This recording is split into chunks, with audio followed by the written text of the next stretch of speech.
So this, of course, is an election that appears to be going right down to the wire. It now remains to be seen as to how, of course, things are stacking up. Now, remember, we are down to the final few hours as the American people are, of course, queuing up. These are some of the long queues that you're looking at as the Americans are turning up at the voting centers, at the polling booths, to cast their ballot to elect their next president. And both the Democrat Party and the Republican Party are doing what are known as essentially they're going and knocking on the doors of the people, and they are trying to get people who've not yet voted to come out of their homes, go and cast their vote. The last time round, it was being reported that the Democrats had done this with at least 100,000 households. And according to reports that have also come in, it's being said that the number of Democrat volunteers who are doing this in comparison with the Republican volunteers who are also doing something like this, they effectively outnumber them 1 to 3. So the Democrats are out in some pretty big numbers, and this is what they are trying to get as many people to come out and vote, because you can support whatever candidate that you want, but unless on the day of the voting you turn out and cast your ballot, that vote does not count. So this of course is the big moment. We are in the final few hours before the polling, of course, comes to an end.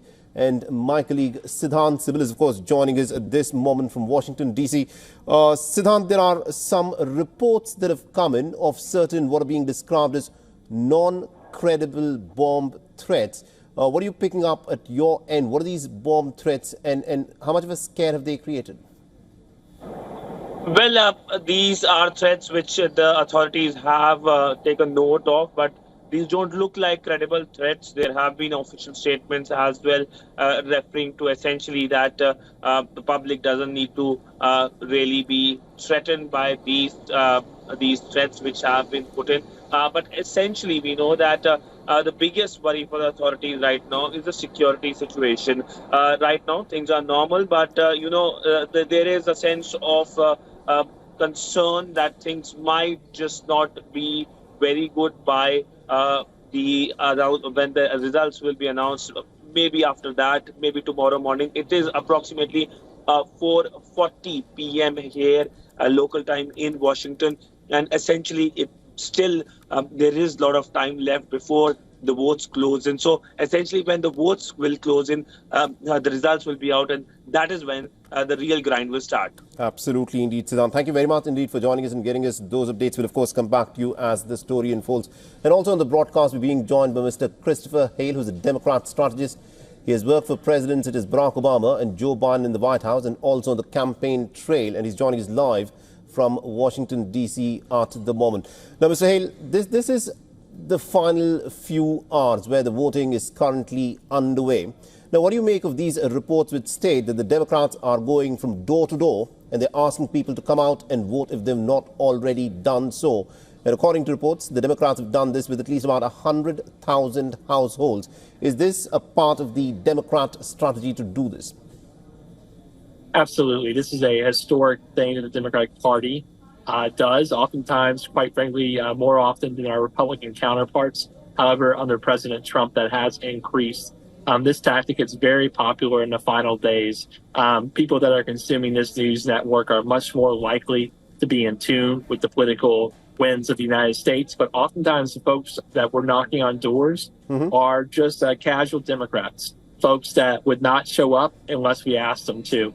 And quite frankly, that is our pathway to victory. We must hit doors today. We must get voters that aren't paying too much attention, convince them of the importance of this election, and convince them to show up and vote. There is no pathway to victory for my party without incredible turnout throughout Pennsylvania, throughout the Battleground states today.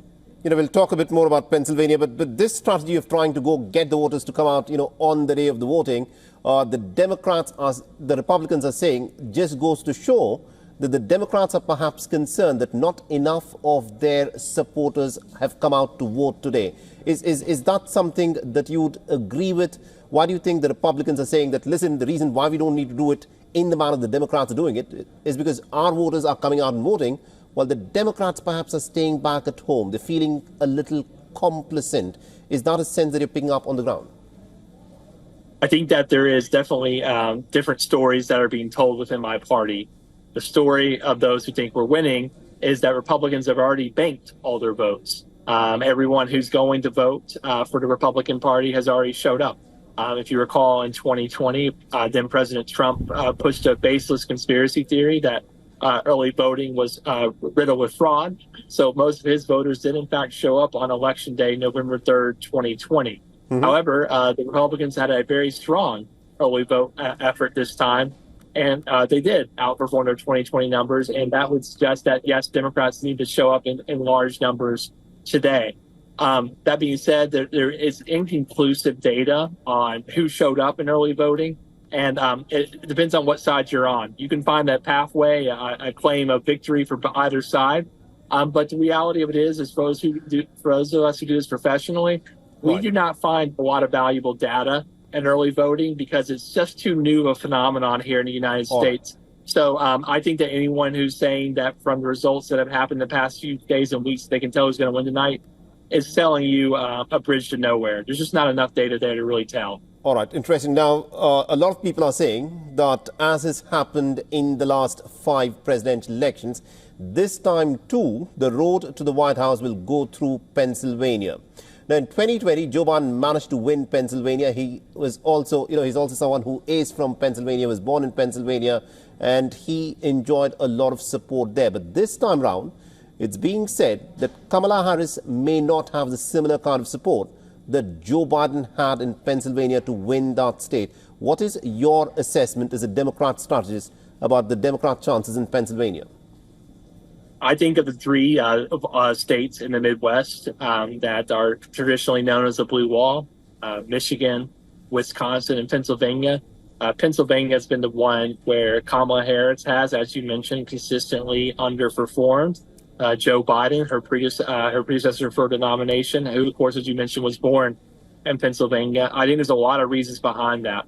I think one of the underwritten about reasons is that really there is a dearth of support that we didn't see in 2020 in Black and brown communities. We know that Black and brown Philadelphians need to show up in historic numbers. And there definitely is concern in Wilmington and here in D.C. that perhaps we're not hitting those numbers. Right. Now, we need to talk about how the black voters are, of course, voting here. It's an interesting sort of a statistic that has been put out that in 2016, the Republican contender, Donald Trump, at that time had managed to get about 6% of the black votes across America. That number went up to 8% in 2020, but this time round, it could go up to almost about 18%. That's a steady increase that the Republican contender, Donald Trump, seems to be making his inroads into the votes of the blacks across the United States of America. Do you think the Democrat Party would be concerned with that? Yes, not just for today, but for the years to come. There was an old truism in the Democratic Party that basically went, demographics is destiny, which means, of course, the more diverse this country gets, the more likely that Democrats are going to win. But that was with those 8% numbers of Republican support among black and brown voters. I want to offer, if it's okay, just one very quick reason why I think this is happening. Go ahead. I think that historically that the Democratic Party has spoken to black and brown communities in terms of safety nets. We want to stop you from the worst of society, economic ill, etc. But I think that there's really what Donald Trump has hit into, and what my party's missing is black and brown Americans. Their number one concern is economic mobility. Right. They want to enter into the wealth of this country. They want to be wealthy. They want to have a pathway of economic mobility. And too oftentimes we speak to black and brown communities, talking down to them, saying, we'll protect you from the worst of society, not that we'll give you a bridge to prosperity. In short, black and brown Americans, like white Americans, want to be wealthy. And I think you're being very, very candid in admitting the reason there. And that, makes me prompt the next question, which is, do you think that the black communities across the United States of America somehow now feel more convinced that Donald Trump is the man who, if he were to become the president, is likely to give them better economic opportunities than any contender that the Democrats may actually field? And this has been a failing of the Democrat Party over the course of the last decade. I think there's a fair argument to that. I think that one of the best arguments to make is that essentially when we talk, Democratic Party, when we talk in terms of diversity, equity, inclusion, DEI, which has become a big fight here in the United States, there is a sense that we don't believe in Black mobility. We don't believe in economic mobility. We believe in simply protecting Black and Brown communities from the worst of economic circumstances. And I think that, frankly, when there is a colorblind economic agenda, that usually does well in Black and Brown communities. I think sometimes my party has a tendency to delineate groups in what we call identity politics. I think that has hurt us. I think for particularly Black and Brown Americans, the 18% that are supporting Donald Trump in this election, they've had enough of it. All right. Now, one of the other big crises, this is something that has come to the fore in the last 2 odd decades, is the housing crisis, where young people, especially Gen Zs and millennials, especially millennials, if they're looking to buy a house, the market is so overpriced, it is so hard for the millennials to in fact go and get their house, for which Kamala Harris has put out a very interesting tweet, and I want to read out this tweet where she says, "Buying a house is a symbol of pride and a measure of financial security. As president, I will provide $25,000 down payment assistance so more Americans can buy their first home." But the question is this: she's promising a $25,000 down payment assistance to purchase their first home. Where is the money going to come from? And can Kamala Harris actually make good this promise? Oh, hi. It's where the money comes from is a change in the priorities of our tax system. In the United States, folks who are earning over $1 million a year have not seen any tax increase in 40 years. In fact, their marginal tax rate has decreased over time. On housing, though, I want to say something that I think has not been mentioned enough. Kamala Harris is really the first Democrat in maybe 30 or 40 years that says that our housing crisis in this country is because of overregulation. And that is a worldview that is not popular within mainstream Democratic politics. Right. We call it in the United States a not in my backyard, an NIMBY movement. And really the biggest source that we have for too expensive housing in this country is a lack of supply. Right. And Kamala Harris has said, let's cut red tape. Let's make housing more readily available. And I think that is a bold position that's not historically been supported within my party. Right. Now, Donald Trump, earlier today when he cast his vote, he also interacted with the media where he listed out the 3 big concerns for the American people. And this is how, in his priority, he listed them out. The first one was illegal immigration. And the second one was about inflation, especially food inflation. Now, when you look at these 2 things, do you think these are the Achilles heel of Kamala Harris's campaign? Because she initially looked like was someone who's very soft on the issue of illegal immigration and also on the issue of inflation. She's not had a convincing enough answer as to why so many Americans, despite the American economy doing so well, are feeling the pinch of buying groceries. Look, I think that if Donald Trump had been a better messenger on those 2 issues, illegal immigration and inflation, he would be an outright favorite tonight. If this was a policy election, which Donald Trump should have made it a policy election, he would be the winner of tonight's election. I think that so Kamala you do agree Harris that those are the 2 big issues that the American people are confronted with. So those are the 2 big issues. You agree with Donald Trump there? I don't agree that those are the 2 biggest issues because I don't think he's done a good job making those 2 biggest issues. I think that what the Democrats have done really well is bring 2 other issues to fold, which is the state of our democratic republic, the state of our democracy, and also abortion rights. I think that what was remarkable to me is I was in Pittsburgh last night at Kamala Harris's rally. I've been in electoral politics for 15 years, 4 presidential campaigns. I've never seen a higher percentage of a political rally be women. And so I think that Donald Trump's, he actually was smart to move to the middle on abortion rights, but his 4 years as president, moving to the right on abortion, I think that might actually be the top issue tonight. If it is, Kamala Harris will win. If this is an inflation and immigration election, Donald Trump will be elected president. If it is a question of abortion rights in the state of our democracy, Kamala Harris will win. Right, you're listing out the issues on which if the American people would have voted, then those would be the obvious results. Now, on the issue of abortion, yes, Kamala Harris does seem to have an edge. But on the other issue, on the question of illegal immigration, the reason why I'm stressing this is, as Vice President, Kamala Harris was someone who was tasked with ensuring that the border in the south of the United States of America is kept safe so that the illegal immigrants are not allowed to cross over. But she seems to have failed pretty badly. Yes, it was Joe Biden's administration that was running the government at that time, but Kamala Harris went from being soft on immigration to now being pretty hard on immigration. She's essentially adopted the talking points and policies of the Republicans. This is what the Republicans are saying. How do you respond to that?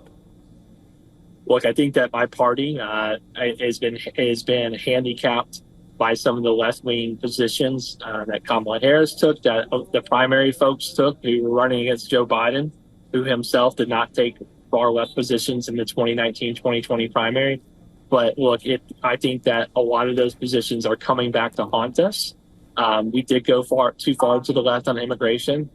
We went too far to the left on other issues as well. I think healthcare in particular, and I think Kamala Harris was right to bring those back into the middle.